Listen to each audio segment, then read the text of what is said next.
আসসালামু আলাইকুম। ফিওর প্রোডাকশনের পক্ষ থেকে রইল আন্তরিক শুভেচ্ছা। আজকে আমরা জানব প্রিয় নবীর সুন্নত পালনের গুরুত্ব, অর্থাৎ প্রিয় নবীর সুন্নত পালনের মধ্যে রয়েছে মুক্তি, সে সম্পর্কে আমরা জানব। সুন্নতে রসুল পালনের মধ্যে রয়েছে আমাদের জন্য হেদায়েত ও মুক্তি। প্রিয় নবী কোনো কাজ কিভাবে করেছেন আমাদেরকে সেই কাজ সেভাবে করতে হবে। রাসূল সাল্লাল্লাহু ওয়াসাল্লাম যেভাবে নামাজ পড়েছেন আমাদেরকে সেভাবে নামাজ পড়তে হবে। তিনি যেভাবে খাওয়া দাওয়া করেছেন আমাদেরকে সেভাবে খাওয়া দাওয়া করতে হবে।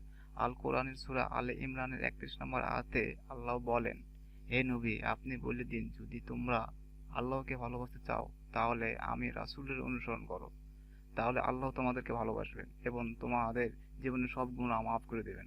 আল্লাহ অতিশয় দয়ালু মেহেরবান। এই আয়াত দ্বারা বোঝা গেল আল্লাহর ভালোবাসার মানদণ্ড হলো রাসূলের সুন্নত পালন।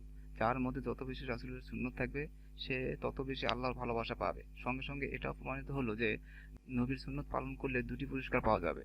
প্রথম পুরস্কার হলো আল্লাহ স্বয়ং তাকে ভালোবাসবেন। দ্বিতীয় পুরস্কার হলো তার জীবনের সব গুনাহ খাতা মাফ করে দেবেন। এই দুটি পুরস্কার এমন যে এগুলো লাভ করা গেলে আর কোনো পুরস্কারের প্রয়োজন নেই। হাদিসে সুন্নতে রসুলের অনুসরণের প্রতি ব্যাপকভাবে তাগিদ দেওয়া হয়েছে।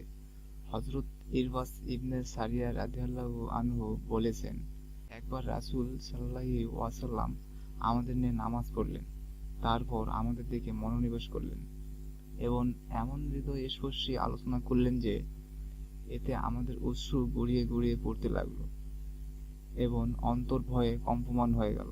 এই অবস্থায় এক লোক বলল, ইয়া রাসূলুল্লাহ, এটা যেন কোনো বিদায় দানকারীর উপদেশ, তাই আমাদের আরো কিছু ওসিয়ত করুন। তিনি তখন বললেন, আমি তোমাদের তাকওয়া অবলম্বন ও আমিরের আনুগত্যের ওসিয়ত করছি। এমনকি আমির যদি কোনো হাবশী ক্রীতদাসও হয়, মনে রেখো, আমার পরে যারা বেঁচে থাকবে তারা অনেক মতবিরোধ দেখবে। অতএব তোমরা আমার এবং পরবর্তী খোলাফায়ে রাশিদিনের সুন্নতকে অবলম্বন করে থাকবে, যারা হেদায়েতের উপর প্রতিষ্ঠিত।